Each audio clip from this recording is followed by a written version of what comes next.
আসসালামু আলাইকুম। গত কয়েকদিন ধরে প্রায় প্রতিদিনই বৃষ্টি নামছে। গত বছরের তুলনায় এবছর মনে হচ্ছে বৃষ্টির সিজনটা একটু আগেই চলে এসেছে।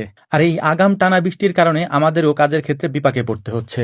বিশেষ করে ঘন বৃষ্টির এই সময় আমাদের গরুর খামারের কাজগুলি করতে আমাদের ব্যাপক সমস্যায় পড়তে হয়। আর এই সমস্যাগুলির মধ্যে সবথেকে বড় সমস্যা যেটা আমাদের হয় সেটা হচ্ছে জমি থেকে ঘাস কেটে এনে গরুকে দেওয়া। যেমন আজকে সকাল থেকে নিয়ে প্রায় দুপুর পর্যন্ত আমরা অপেক্ষা করেছি কখন বৃষ্টিটা একটু কমবে, তারপর আমরা আমাদের ভ্যান নিয়ে জমিতে যাব ঘাস কেটে আনার জন্য।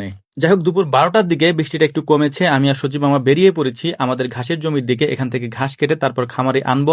আনার পরে তারপর এই ঘাসগুলিকে চপার মেশিনে কেটে তারপর হচ্ছে এইগুলিকে আমাদের গরুর সামনে দিতে হবে। এখন আমরা যে ঘাসগুলি কাটছি এই ঘাসগুলি আমরা বুনেছিলাম, এগুলি আমাদের লাগানো ঘাস না। আমরা প্রায় অনেক জমিতেই ঘাস বুনে থাকি, যেসব জমিতে পানি উঠে যায়। পানি ওঠার আগ পর্যন্ত এই ঘাস আমরা 3-4 বার কেটে নিয়ে যেতে পারি। এবার যেমন আমাদের দ্বিতীয়বার কাটা হচ্ছে, মানে এর আগে আমরা একবার এখান থেকে কেটে নিয়ে গেছি এবং তারপরে এটা আবারও পুনরায় হয়েছে এবং সেটাই আমরা এখন কেটে নিচ্ছি।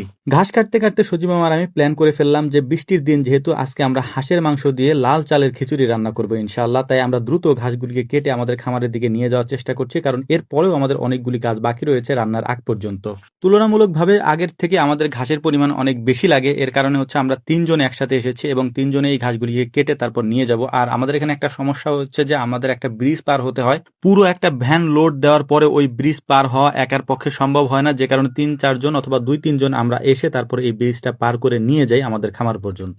যাই হোক, প্ল্যান যেহেতু করেছি লাল চাল দিয়ে আমরা হাঁসের মাংস দিয়ে খিচুড়ি রান্না করব, তাই এসেই আমরা হচ্ছে প্রথমে আমাদের হাঁসের খামারে গিয়ে একটা হাঁস এখান থেকে নিয়ে নিয়েছি, একেবারে দেশি হাঁস। এটা নিয়ে তারপর বানানোর কাজটা আমরা করতে দিয়ে দিয়েছি বাড়ির দিকে। এরপর আমরা আমাদের কাজে আবার যোগদান করেছি। মূলত হচ্ছে আমাদের প্রথমে ঘাসগুলি কাটতে হবে। আমাদের ঘাস কাটতে একটু কষ্ট হয়ে যাচ্ছে, এর কারণ হচ্ছে আমাদের এখানে যে ঘরটা ছিল ঘরটা আমরা ভেঙে ফেলেছি এখানে নতুন একটা ঘর তোলার জন্য। আর এই জন্যই মূলত হচ্ছে যে আমাদের যে মেশিন রয়েছে, মেশিন দিয়ে যে ঘাসগুলি আমরা কাটি, যেহেতু বিদ্যুৎ এখন নাই এ কারণে আমাদের এই মেশিন দিয়ে কাটতে হবে, তাই মেশিনটাও একেবারে খোলা জায়গায় আমাদেরকে নিয়ে আসতে হয়েছে এবং এই খোলা জায়গার মধ্যেই আমরা ঘাসগুলি কাটার চেষ্টা করবো ইনশাআল্লাহ। ঘাস কাটা শেষ করার পর আমাদের যে কাজটা করতে হয় সেটা হচ্ছে গরুগুলিকে গোসল দেওয়া। যেহেতু বিদ্যুৎ নাই তাই জেনারেটর চালিয়ে তারপর হচ্ছে আমরা মোটর চালাই। আর এই মোটরটা হচ্ছে মূলত এক ঘোড়া মোটর, যে কারণে হচ্ছে জেনারেটর দিয়ে চালানো যায়, কিন্তু আমাদের যে ঘাস কাটা চপার মেশিনের যে মোটরটা আছে ওইটা 2 ঘোড়া, ওইটা হচ্ছে মোটর দিয়ে চালানো যায় না, তাই আমরা পানির মোটরটা চালাতে পারি। আলহামদুলিল্লাহ, ঘাস কেটে এনে তারপর চপার মেশিনে ওগুলিকে ছোট ছোট করে কেটে ফেলেছি। এরপর গরুগুলিকেও গোসল করানো হয়ে গিয়েছে, গরুগুলিকে খাবারও দেওয়া হয়ে গিয়েছে। এখন মূলত আমরা রান্নার কাজটা করবো ইনশাআল্লাহ। একটা বিষয় এখানে আপনাদেরকে বলে রাখি, রান্নার ক্ষেত্রে আমরা যা যা ব্যবহার করি, অর্থাৎ রান্নার যে উপকরণগুলি রয়েছে এইগুলি প্রায় সবকিছুই আমাদের নিজেদের উৎপাদিত পণ্য।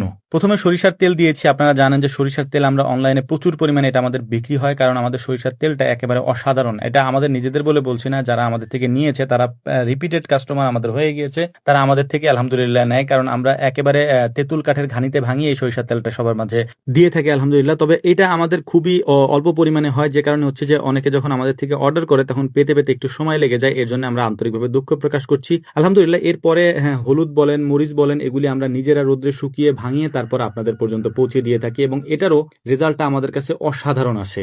এর পেছনে কারণও আছে, কারণ হচ্ছে যে আমরা নিজেরাই নিজে হাতে এগুলি ভাঙিয়ে নিয়ে আসি, আমরা কারো হাতে দিই না, আমি নিজে যেয়ে তারপর ভাঙায় আনি এগুলা। এরপর হচ্ছে মুসুরের ডাল। আপনারা জানেন যে আমরা মুসুরি বুনি এবং এই দেশি মুসুরিগুলিকে হচ্ছে আমরা রোদ্রে শুকিয়ে সুন্দর করে তারপর মিলে নিয়ে ভাঙিয়ে নিয়ে আসি এবং এই দেশি মুসুরিগুলির সাথে অন্য মুসুরির কোনো মিলই নেই। আর আলহামদুলিল্লাহ, লাল চালের কথা কি বলবো, লাল চালের কথা না বললেই ভালো, কারণ এটার যে পরিমাণ চাপ আমাদের উপরে পড়ে ওই পরিমাণ সাপ্লাই আমরা দিতে পারি না, এই কারণে এটার কথা না বলি আলহামদুলিল্লাহ। তো রান্নাবান্না আমাদের কমপ্লিট হয়ে গিয়েছে, এখন আমাদের খাবার পালা আলহামদুলিল্লাহ। একটা বিষয় আপনাদেরকে বলে রাখি, লাল চাল এবং দেশি মুসুরের ডাল, দেশি সরিষার তেল, এর পাশাপাশি হলুদ এবং মরিচের গুঁড়া, এগুলি যদি আপনি নিতে চান তাহলে অবশ্যই আমাদের কমেন্ট বক্সে নাম্বার দেওয়া রয়েছে, সেখানে যোগাযোগ করবেন এবং হোয়াটসঅ্যাপ করতে পারবেন। আমরা ইনশাআল্লাহ আপনাদের বাসা পর্যন্ত পৌঁছে দেবো ইনশাআল্লাহ। আসসালামু আলাইকুম রহমতুল্লাহ।